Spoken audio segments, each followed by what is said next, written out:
Hoy ha venido a Gastroser Manuela Carmena, que fue abogada, fue jueza, fue alcaldesa de Madrid, y el otro día me preguntaba un amigo, ¿y de qué vais a hablar en un programa de cocina?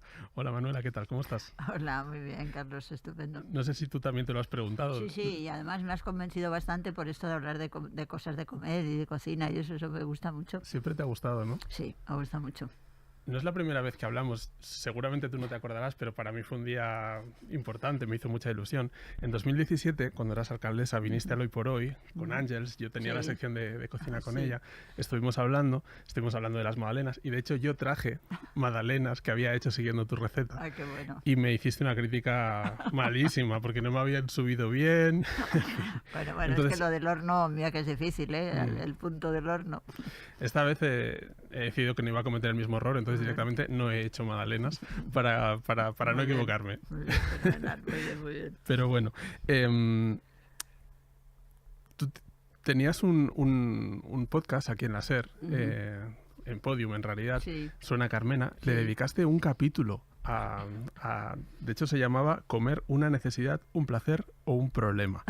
Y me ha hecho gracia porque le empezabas preguntando a tus invitados si eran más de Virginia Woolf o de Cervantes. Sí. Virginia Woolf decía que uno no puede pensar bien, amar bien, dormir bien si no ha comido bien. Y Cervantes dijo, come poco y cena menos, que la salud de todo el cuerpo se fragua en la oficina del estómago. ¿Tú qué eres más, de Woolf o de Cervantes? Yo de Woolf. ¿Sí? Sí, creo Sin duda, ¿no? Sin duda. ¿Te puedo preguntar por la comida de tu infancia? ¿Podemos? Pues sí, la verdad, mira, la comida en mi infancia tenía dos cosas. Una, la de casa, que ahora te contaré, y luego la del colegio. Yo iba a un colegio de monjas que era un poco francés y se comía pelín raro, ¿sabes? Porque teníamos muchos platos y cosas, no sé, no era una comida muy española, ¿no? Por ejemplo, a veces de postre nos daban pasas de avellanas, que es una cosa que no era normal en España, ¿no? A mí me gustaban bastante porque me gustaban las avellanas y me gustaban las pasas también, y casi nadie le gustaban las pasas, y yo ahí, pasas, ¿no? Y luego tenían, por ejemplo, nos daban una especie de paté que no nos gustaba mucho, en fin, era una comida un poco rara la del colegio de monjas, y en mi casa, pues bueno, la verdad es que mi madre, ella decidía lo que se comía en mi casa, de verdad, a ella le gustaba guisar. Le gustaba muchísimo hacer platos diferentes, muy bien presentados, eso a mi padre le gustaba mucho y a mí me gustaba mucho como lo hacía ella y había cosas pues que me parecía que eran ricas, otras me gustaban menos, ¿no? Pero no sé, había muchas cosas que me gustaban. Me acuerdo que mi madre durante un tiempo nos traía requesón de Miraflores, era un requesón que se vendía en puestos en la calle. Venían unas señoras de la sierra, supongo, y tenían unas cajas de cristal con los marcos blancos y era un requesón buenísimo y mi madre nos lo ponía con azúcar y canela, ¿no? Porque tú, ¿en qué barrio vivías? Yo vivía en el barrio de, prácticamente cerquita de Peñagrande. Vivía entre el final de Estrecho y Peñagrande, al lado de donde está la institución de La Paloma, el Colegio Oficial de La Paloma. Bueno, es una escuela muy importante. O había una escuela muy bonita que era el Colegio Bosque, que tiene una historia preciosa, porque leí en un capítulo en un artículo que escribe Clara Campoamor, habla mucho de qué bien que se ha inaugurado este colegio, que es un colegio pensado exclusivamente para vivir en el exterior, ¿no? Porque se inaugura pelín del final de la gripe del 18. ¿Sabes? Y entonces en ese momento hay la idea de que hay que procurar que los colegios, los niños estén mucho tiempo al aire libre y tal, y ahora es la Fundación Gris, se llama, pero es un colegio que estaba pegado al jardín de mi casa. Entonces vivíamos en una casa que tenía un jardín muy grande y al lado del jardín estaba este colegio, el Colegio Bosque. ¿Y estamos hablando de los años 50? Sí, yo nazco en el 44. ¿En esa época había escasez en Madrid de algún producto? Sí, yo creo que había de todo. Había contrabando, era una cosa. Oír hablar en casa del contrabando era normal, ¿no? Yo, por ejemplo, pues tenía una tía que decía, pues he traído tal café de contrabando, ¿no? Era una palabra que los niños oíamos, ¿no? Y luego, por ejemplo, pues en casa, que había escasez de pan, no sé, mi padre, no sé cómo consiguió unos sacos de harina y mi madre aprendió a hacer ella pan. Es decir, porque era difícil encontrar pan bueno, ¿no? Y yo, claro, eso es una cosa que me divertía muchísimo, estar con ella y hacer panes chiquititos. Ella me dejaba hacer panes pequeñitos, eso me gustaba mucho. Y de ahí te viene un poco el amor por las masas y el las hornear. Masas y la pastelería. Mi abuela, que yo no la conocí, era pastelera. Vamos, era mi abuelo, pero mi abuelo murió pronto y yo tampoco la conocía a ella, ¿no? Pero mi madre sí que tenía cultura de pastelería, ¿no? Sabía los nombres de los pasteles, mucha gente no lo sabe. Y ella, aunque estudiaba y eso, pero algunas veces también ayudaba en la panadería de sus padres, y ya te digo, pues ella contaba cosas de la panadería y eso. O sea que te viene de familia. Me viene de familia. Creo que hay algo que mucha gente no sabe. Tú cuentas en uno de tus libros que cuando trabajabas en el despacho de abogados de Atocha y lo cerrasteis, cada uno os dedicasteis a una cosa distinta, y los administrativos que trabajaban allí, para que no se quedaran sin trabajo, montasteis una granja escuela. Sí, pues súper divertido y súper bueno, porque a los abogados, ¿sabes?, nos daba como un poco mala conciencia. Pues yo me iba a hacer oposiciones, otros no sé qué y tal, y los administrativos, que éramos un equipo, éramos todos súper amigos, ¿no?, se quedaban sin nada, ¿no? Y entonces yo pensé, pues podríamos hacer una granja escuela. Entonces pues nos movimos, alquilamos una finca estupenda en Guadalajara y de pronto pues bueno, fue una experiencia maravillosa de tener que ir a comprar una vaca. No sabíamos dónde se compraba una vaca, dónde se compraban las gallinas y tal, pero hicimos, yo ya había empezado a preparar las oposiciones y no podía dedicarle demasiado tiempo, pero sí, iba y fue estupendo.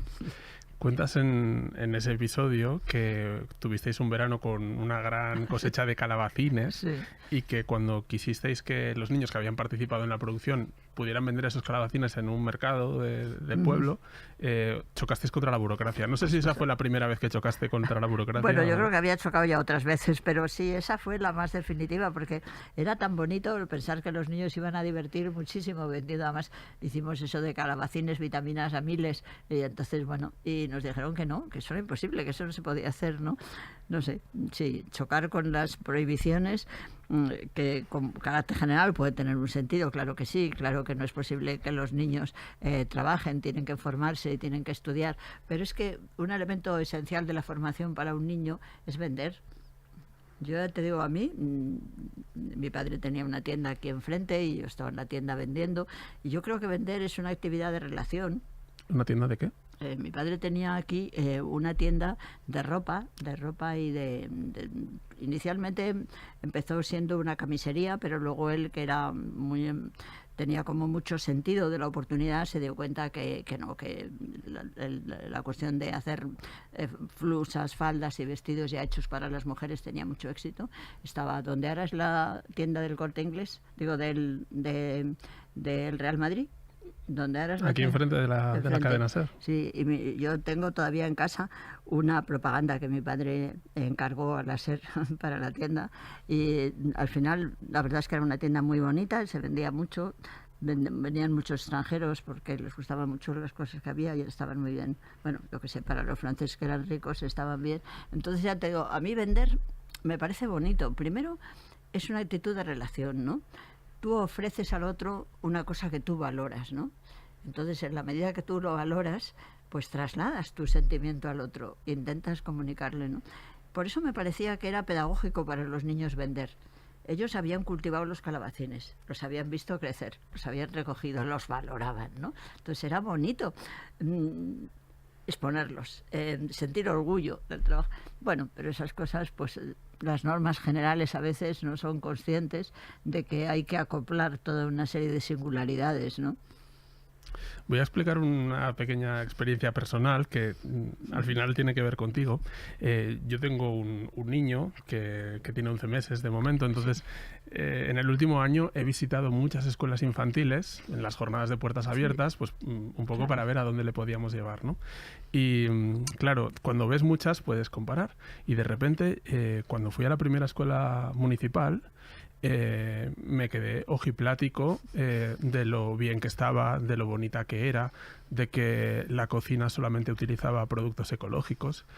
Y digo, ostras, esto, o sea, esto está como por encima de la media. No me parece normal que tengamos una escuela municipal, una escuela infantil municipal tan chula aquí en Madrid. Y no solo una, sino visité varias, ¿no? Y claro, eso era producto de la gestión de Manuela Carmena. Era una obsesión tuya, ¿no? Sí. Crear las mejores escuelas Sí, infantiles. para mí era una obsesión porque creo que es una garantía de la igualdad. Es decir, que desde el primer momento en que hay un bebé le demos todo lo mejor. Es decir, porque es, digamos, como el equipaje que vamos a ayudarle a dar toda la vida. Tú sabes que en los 2 primeros años de los niños se hacen todas las conexiones definitivas que van a, digamos, a configurar el paquete sentimental que se va a ir desarrollando, ¿no? Y por eso para mí era importantísimo, ¿no? Y mi idea era que tuvieran lo mejor, de lo mejor, ¿no? También en el comedor. Sí, sí. Y luego el comedor me parecía importantísimo. Es más, yo me hubiera gustado que en todas las escuelas de Madrid, en todas, hubiera comedores para que los niños aprendieran a cocinar en sus comedores. Y un día era la clase B y otra la clase A, la que tenía que diseñar los menús, hacer las comidas y tal.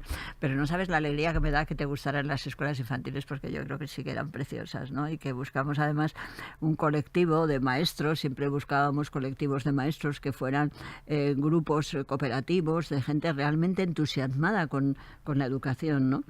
No sé, quizá por lo que ya he hablado un poquito contigo ahora, has visto que para mí el entusiasmo y la emoción es un elemento muy determinante en el trabajo, ¿no? Entonces, cuando ves gente que realmente le entusiasma lo que hace, pues tienes unas posibilidades de éxito muy grandes, ¿no?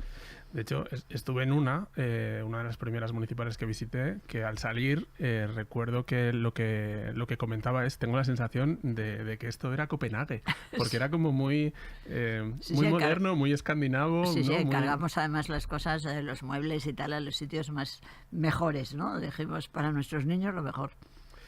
Hablando de Copenhague, no sé si habrás visto que el otro día le dieron el premio de mejor cocinero del mundo a un cocinero danés que se llama Rasmus Munk, del restaurante Alchemist. Bueno, él es buenísimo, también tiene un restaurante carísimo con menos de 700 y pico euros, pero se distingue de los demás porque es un tipo muy político. Muchos de sus platos tienen un mensaje. Ah, sí, qué divertido, ¿no? Sí, pero a veces es polémico también, porque pone el dedo en la llaga y a veces trata temas muy sensibles, como el hambre en África, por ejemplo, claro, desde el estatus de un restaurante de superlujo. No sé cómo ves tú esa relación entre la alta cocina y la política. O sea, ¿está legitimada sí, una parte de la restauración tan elitista a pontificar sobre los problemas del mundo? Pues mira, no sé si el término pontificar es el más preciso, pero a dar su opinión sí. Es decir, quizá hay que ponerle una dosis de modestia. La pontificación implica que has dejado la modestia en el bolsillo, ¿no? Entonces yo creo que la modestia es importante porque tú no eres nadie más que el otro por el hecho de tener un restaurante fantástico. Sin embargo, dar tu opinión por lo que conoces, por tu restaurante, por tu actividad, por tus relaciones que tiene el propio negocio que tienes, es interesantísimo, porque ayudas a exponer lo que tú ves y ayudas a que se vea lo que otros no ven y que es importante. Es decir, que me parece estupendísimo. Mira, yo la primera vez que fui a un restaurante en Madrid que me dieron mondas de patatas fritas, me encantó. Porque yo nunca había pensado que eso se comía, ¿no? Era un restaurante pequeñito que no me puedo acordar de dónde estaba así por... cerca por Prosperidad y por ahí, ¿no? Y era un restaurante valenciano y daban ese arroz de un grano solo, buenísimo, ¿no? Pero de aperitivo te ponían las mondas de las patatas. Yo digo, esto está buenísimo, ¿no? Y ya desde siempre intenté plantear el que se pudiera hacer pues una ONG o algo así, que lo que se dedicara era a recoger cosas que no se utilizan y ponerlas bien, ¿no? Yo decía, unos chips de mondas de patatas, fíjate qué bonito, ¿no? Y bueno, pues de esos proyectos que no salieron, bueno, se quedaron a la mitad. No todo te puede salir, ¿no?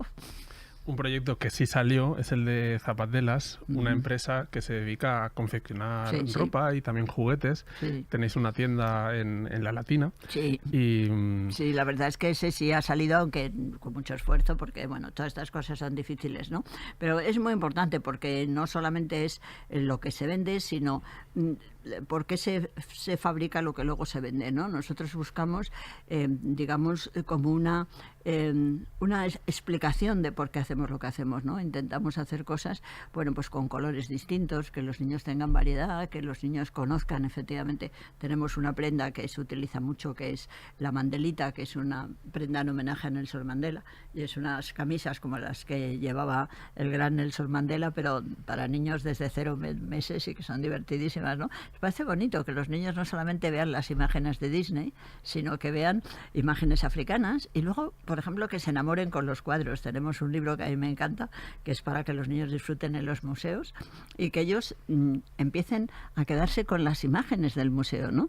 Y que no solamente, ya te digo, tengan... ¿Por qué los niños solamente tienen que ver, bueno, pues a la cerdita tal, a la pandilla canina, todos esos? Ellos también pueden enamorarse de otros dibujos, ¿no? Y utilizáis materiales tan de kilómetro cero y tan devaluados como la lana de oveja. Exactamente. De ovejas de por aquí. Sí.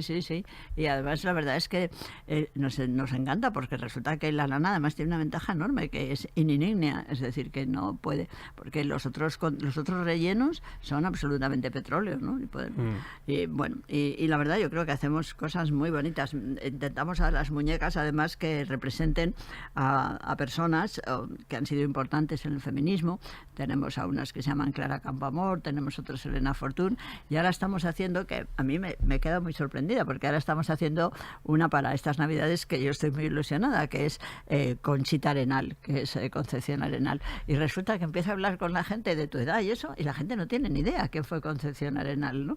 Y Concepción Arenal es, yo diría, la mejor ensayista, la mujer ensayista mejor que ha habido en toda la historia de España, ¿no? Es una mujer grandísima, es decir, escribió de todo, escribía maravillosamente bien, hizo unos análisis sobre la guerra, sobre las leyes, sobre la sociología, sobre la enseñanza. Tiene una obra enorme y fíjate que nunca ha sido demasiado reconocida. Y yo creo que en gran parte es porque era mujer, sin duda, pero también porque era demasiado independiente, ¿no?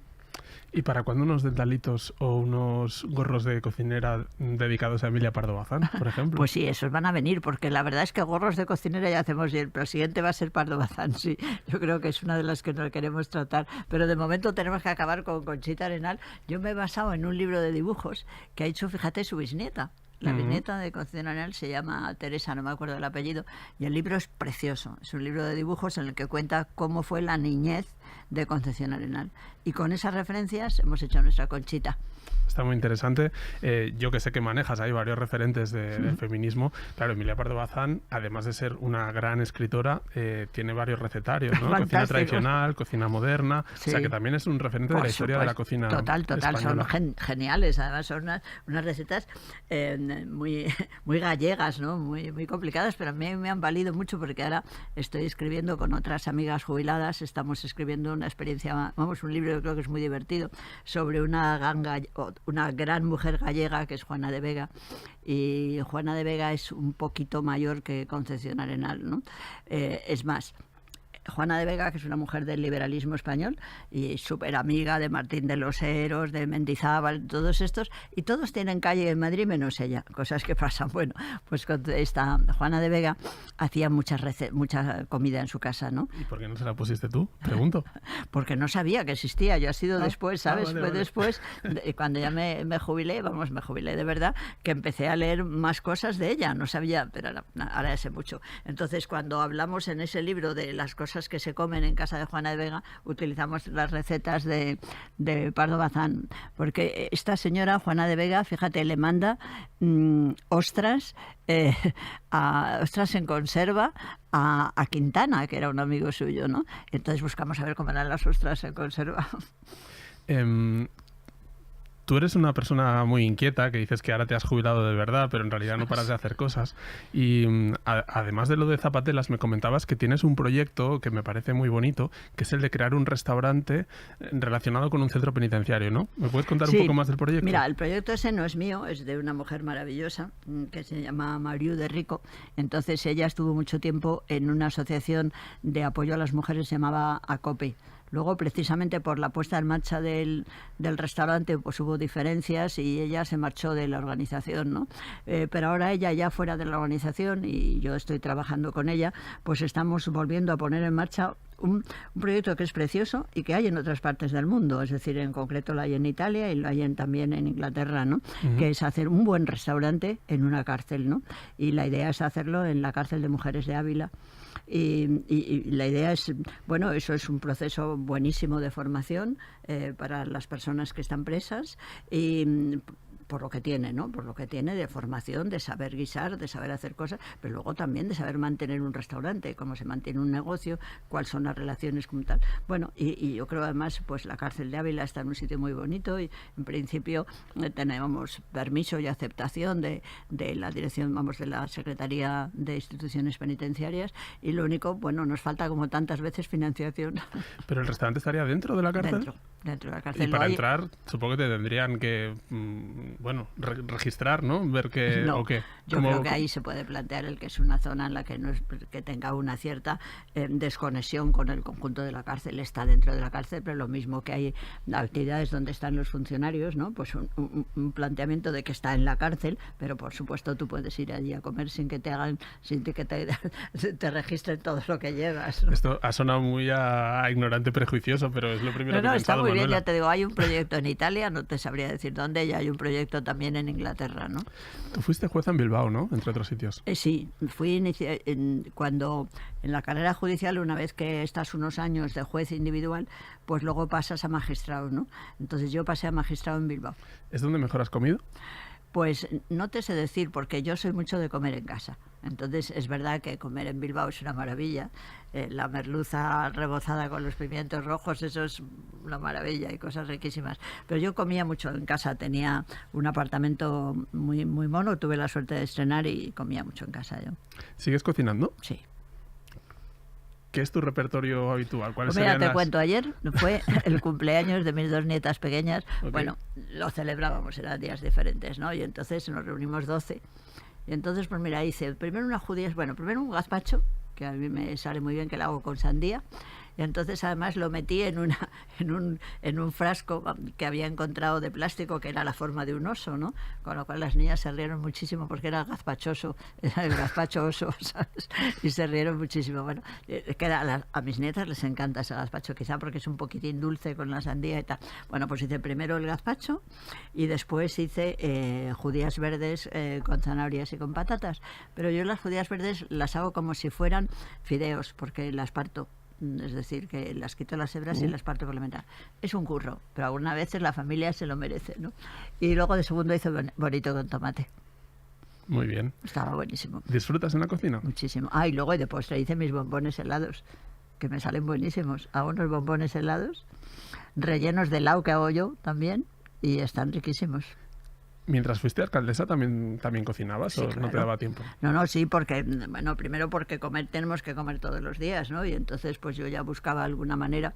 Cuando llegué allí me encantó ver que había una cocina muy preparada para que pudieran ir empresas de catering, ¿no? Pero claro, tenía todo lo que tienen que tener las cocinas, los fogones, el horno, el fregaplatos, la nevera, y entonces pues yo pensé que en lugar de encargar a empresas que nos trajeran catering, pues como a mí me gustaba cocinar y sabía cocinar, pues que podía cocinar yo. Y no solo cocinabas para ti, cocinabas a veces para tus invitados. Sí, Por sí, ejemplo. sí. Pues mira, a 5 grandes restauradores que un día, y cuando hicimos una de las fiestas de la gastronomía del ayuntamiento, pues muy amables, ellos me invitaron todos a sus restaurantes. Yo les dije, mira, a mí no me apetece, vamos, quiero decir, me encantan vuestros restaurantes, pero que una autoridad vaya a un restaurante tan caro como el vuestro, a mí no me parece bien, porque me parece que es como que yo me quiero aprovechar de mi cargo, ¿no? Entonces me vais a perdonar, pero no voy a ir a vuestro... No, si le invitamos a alcaldesa, ya, pero precisamente por eso es un privilegio y no me parecía bien, ¿no? Digo, lo vamos a hacer al revés, os voy a ser yo los que voy a invitar. Entonces les invité a 6, no me acuerdo cuáles eran, pero todos grandes restauradores. Y bueno, no les debió parecer mal la comida, me la probaron. ¿Y no te acuerdas de ninguno? Sí. Que eran estrellas Michelin, ¿no? Sí, eran estrellas Michelin. David Muñoz, Paco No. Roncero... Lo tendría que mirar. Paco Roncero, David Muñoz no, seguro que no. Pero Paco Roncero Ramón quizá. Freixa... Sí, no sé, lo tengo Alguno por de ahí estos, apuntado, ¿no? sí, sí, eran 6. Y me acuerdo que les hice una crema de lentejas, que en el fondo era un puré de lentejas, ¿sabes? Pero bueno, con su poquito así de nata para darle ahí una cosilla más así. Y luego el mejor, vamos, una cosa que yo hacía mucho que era el pollo al curry. Y bueno, pues les gustó.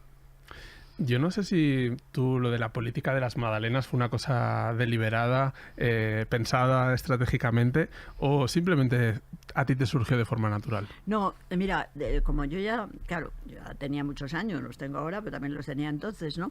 Entonces, a mí algo que me encanta es la gestión pública, ¿no? Creo que es extraordinario trabajar en lo público y conseguir que lo público sea lo más eficaz y eficiente, ¿no? Me da muchísima pena cuando se admite que lo público no es eficaz y eficiente y que, bueno, entonces una experiencia que me tocó a mí llevar cuando mis compañeros me eligieron como jueza decana de Madrid era agilizar los servicios de notificaciones, ¿no? Entonces, en aquel momento había muchísimas notificaciones atascadas y teníamos mucha gente trabajando ahí y había una manera muy absurda de organizarse, ¿no? Y a mí se me ocurrió hacer grupos pequeños, muy relacionados, cada uno tenía una calle para que los funcionarios acabaran conociendo bien a los porteros, a los vecinos y tal. Y un elemento determinante de eso era que por las mañanas desayunaran todos juntos, el grupito pequeño, el que va a hacer estas 3 calles y tal. Entonces planteábamos que hubiera como pequeños coordinadores, que una de las cosas que tenían que hacer era organizar el desayuno. Yo es que creo que muchas veces el estar frente a una taza de café y un panecillo o estar frente a un rico bocadillo, pero juntos, une mucho, ¿no? Y entonces por eso pensé en las magdalenas. Yo dije, si nuestros pequeños desayunos que organizamos para agilizar las notificaciones en el servicio de los Juegos de Madrid ha dado resultado, vamos a intentarlo en el ayuntamiento con los concejales, que están tan ásperos y que dicen tantas barbaridades, a ver si conseguimos que vayan entrando un poquito a tener una actitud más empática y más razonable. ¿Y dio resultado? Pues en parte sí, porque mira, siguieron ¿Cuál fue el haciendo... gran éxito de las magdalenas? Hombre, yo mira, era divertido, ¿no? Yo recuerdo, no sé, les sorprendió a todos tantísimo que yo me acuerdo que el Partido Popular tomó hasta una decisión y todos iban a venir o no al desayuno de las magdalenas. Y al final decidieron que sí, pero yo me acuerdo que estaban las magdalenas ahí en el centro y todos esperaban a que Esperanza Aguirre cogiera la primera magdalena porque sabía. Pero no, estuvo bien, estuvo muy bien. Ahora mismo estamos en un momento de tanta crispación que si a Isabel Díaz Ayuso le da un día por hacer magdalenas y llevarlas a la Asamblea, yo creo que habría muchos diputados que no las querrían comer, porque no se fiarían, fíjate. Claro, el problema es que el deseo de comer juntos, el deseo de sentirnos cerca uno de otros, de mirarnos a la cara, es como imprescindible para que podamos sentirnos cómodos ante un plato hecho por uno o por otro, ¿no? Porque el invitar a alguien a algo que has hecho tú es un acto de generosidad, de apertura, es decir, tú has hecho algo para el otro, le has preparado algún dulce, le has preparado algo que le va a gustar, es una especie de regalo, ¿no?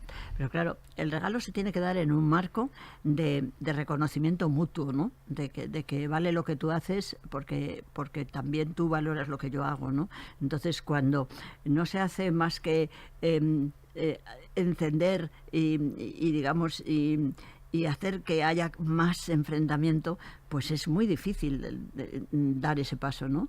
Pero hay que dar siempre pasos, ¿eh? Yo creo que es muy interesante cómo podríamos ir dando pasitos para ir resolviendo la desaparición de la enorme confrontación, ¿no? Yo, desde luego, creo que para mí es imprescindible que ninguna persona que esté en el podium de la política haga ningún tipo ni de insulto ni de desconsideración del otro. Me da igual. Si se han metido contigo, que se metan, pero tú no lo vas a hacer. Al contrario, tú siempre vas a plantear que, vamos a ver si encontramos algo que nos una, aunque sea poco, aunque a veces nos une nada más que el saber lo que no nos une, ¿no? Pero la necesidad, de verdad, eso es imprescindible. Yo por eso creo que le daría una especie de norma general. Bueno, cuando estuve en el ayuntamiento, por supuesto que la di. A mí no me parecía bien que ninguno de mis compañeros, de mi gente, de mi equipo, dijera nada en contra de ningún político, ¿no? Y creo que eso es muy importante.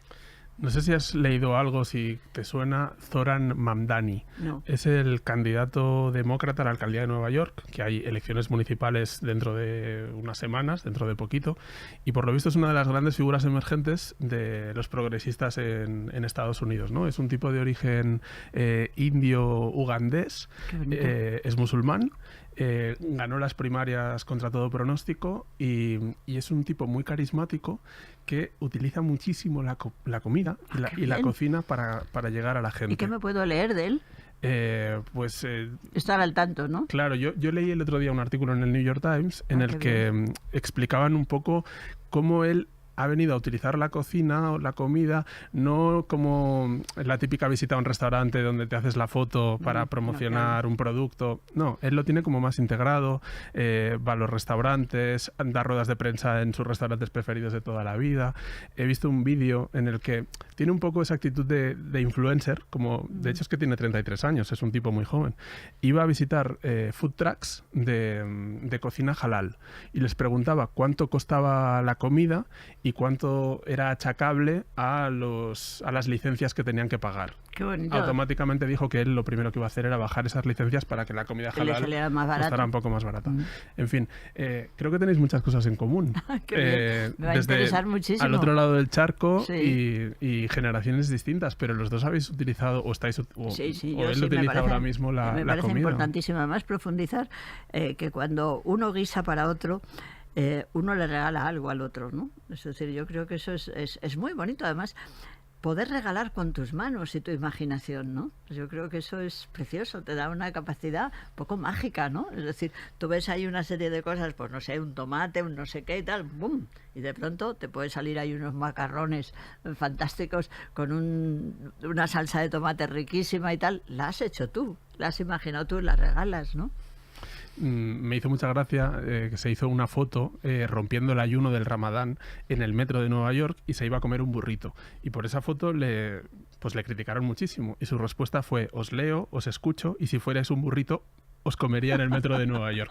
O sea que encima trolea un poco a sus haters. Eso es buenísimo, porque yo creo que fíjate que cuando uno está agradable y está comiendo juntos y tal, es fácil el que la alegría nos haga tener una visión a veces pues irónica, pero positiva, ¿no? Que es estupendo eso.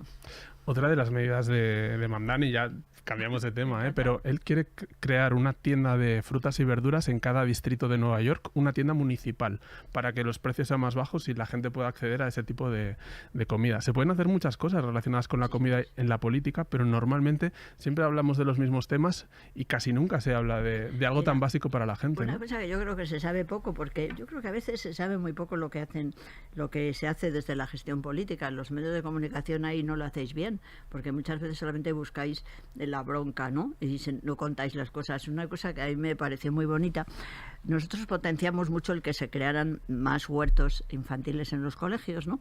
Y entonces me parecía que una manera de proyectar ese entusiasmo nuestro en ese sentido era hacer la feria de los productos agrícolas de los niños, ¿no? Y me costó, porque había algunos profesores que de manera para mi modo de ver incomprensible y con todo mi respeto, decía que no era bueno que los niños vieran competencia en los productos de unos y otros. Y yo no estoy de acuerdo, porque a mí me parece que si tus tomates son mejor que los del otro, pues son mejor y ya está. No hay que darle la vuelta, no se te vas a hundir, tienes que acostumbrarte a que unos hacen las cosas mejor que otros y no pasa nada, ¿no? Bueno, aunque costó un poco, lo hicimos yo creo que durante 2 o 3 años y fue muy divertido. Todos los niños estaban con sus productos allí, lo hicimos en la casa de campo y estuvo muy bien, ¿no? Y no sé, y a mí eso me parece que efectivamente hay cantidad de actividades enormes que unen muchísimo en torno a eso, ¿no? Porque es que tener un huerto es fantástico, pero claro, ¿qué pasaba? Los niños se iban, los colegios se cerraban en finales de junio, ¿y qué pasaba en esa época que es clave para los huertos? Que es julio, agosto y septiembre. Yo dije, tenemos que conseguir que haya grupos de personas mayores que se encarguen de los huertos de los colegios cuando los colegios se cierran. Pero en fin, con mucha complicación, a ver quién habría, como no sé qué y tal. Hay mucho que hacer. Los políticos y los cocineros con Estrella Michelin tenéis una cosa en común, y es que tenéis que aprender a gestionar la decepción de las expectativas, ¿no? Hay gente que espera mucho que tiene altas expectativas y luego se siente decepcionado. Eso, cuando un cocinero muy bueno no da la talla, tiene que lidiar con eso. Y supongo que los políticos de izquierdas, más que los de derecha seguramente, también, ¿no? Pues no sé, porque mira, yo creo que esto de la izquierda y la derecha ahora mismo está muy oscuro, muy confuso. Es decir, hay que empezar a precisar qué significa. Pero bueno, independientemente de eso, en mi caso no, yo intenté hacer muchas cosas, no todas las conseguí, aprendí, ya lo sabía, es decir, que cuando eres una persona creativa, los procesos nuevos de creación siempre llevan un tiempo y no tienes por eso ni que amargarte ni decepcionarte. Si innovas, tienes que seguir lo que se llaman las reglas de la innovación. Es decir, que en primer lugar, cuando tú estás haciendo algo nuevo, de entrada la gente cuando empiezas a hacer algo nuevo es como que ni te oye. No, ni te oye, no. Cuando lo empiezas a hacer de verdad, fue horrible. Y luego al final se entiende, no, y está muy bien. Pues mira, lo que pasó con Madrid Central.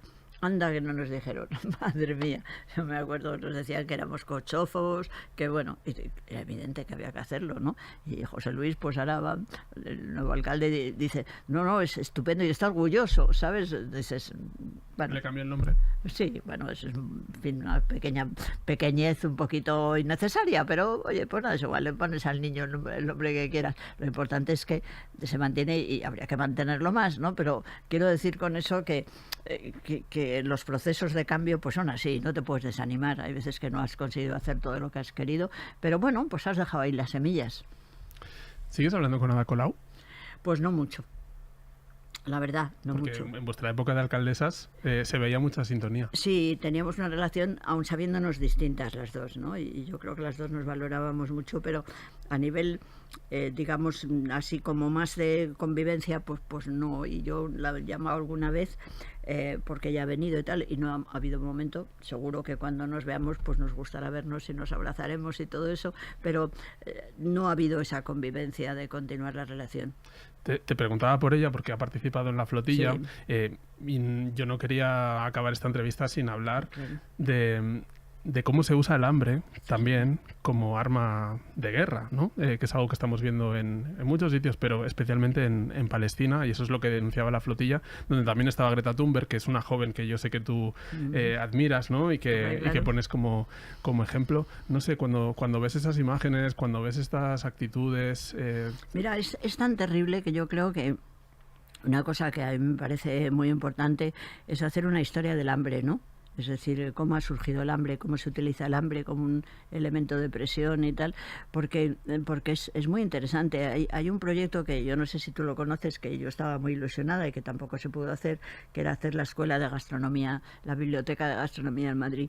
Madrid no hay ninguna ciudad del mundo que tenga una biblioteca de gastronomía, ¿no? Y a mí me pareció que era muy bonito que la tuviera. Por una serie de razones no pudo ser, pero la habíamos diseñado en el edificio Vargas, que es un edificio precioso que está a la entrada de la Casa de Campo, y tenía toda una primera parte que era la biblioteca de gastronomía, pero encima le dábamos un espacio a la FAO, ¿no? Porque nos parecía que era importantísimo. Siempre que se hable de comida hay que hablar también de lo que ha sido el hambre, ¿no? Y ya cuando el hambre se utiliza como un instrumento de guerra es horrible, es absolutamente repugnante. Vamos, yo reconozco que ver esos niñitos, no sé, que se van a morir, que no tienen eso que aquí nos sobra, ¿no? Es que no sé, te gustaría, no sé, es terrible.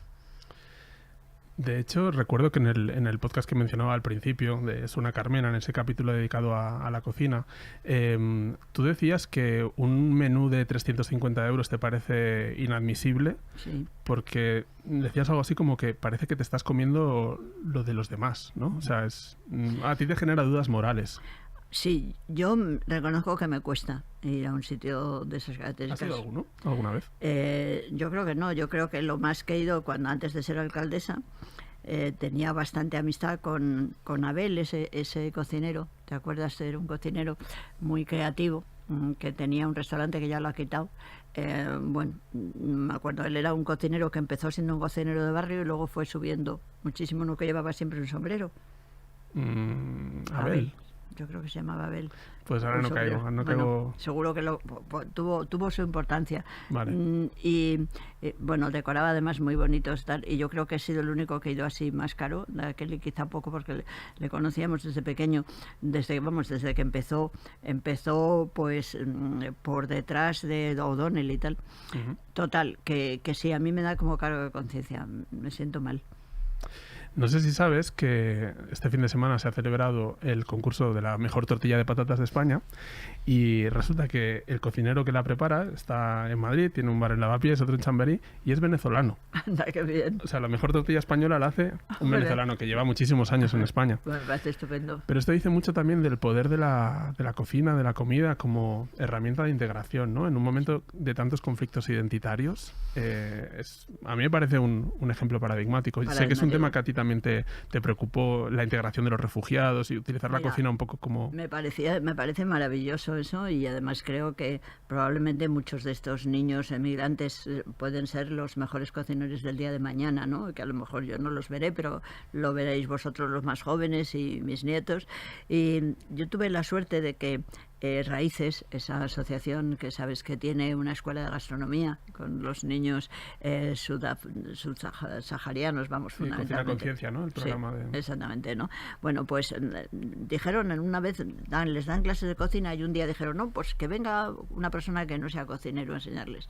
Entonces me lo dijeron a mí y entonces me encantó porque yo les dije que les hago y tal. Y entonces el postre hice una cosa que se llamaba lazos de churro y entonces pues les enseñé a hacer churros y al final les regalé a cada uno una churrera porque les dije, mira, con esto nunca se sabe, pero a lo mejor podéis hacer churros y podéis ganaros la vida, ¿no? Por lo menos ganáis unos euros y tal.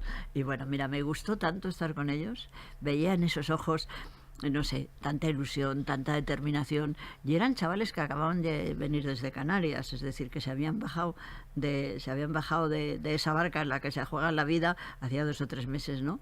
Y es que la gente, si hablara con ellos, si los viera de cerca, ¿cómo se pueden decir las barbaridades que se dicen cuando realmente son los mejores? Porque es la gente más valiente, la gente que tiene la decisión de decir quiero mejorar, y no sé, es como una especie de bendición que estén con nosotros.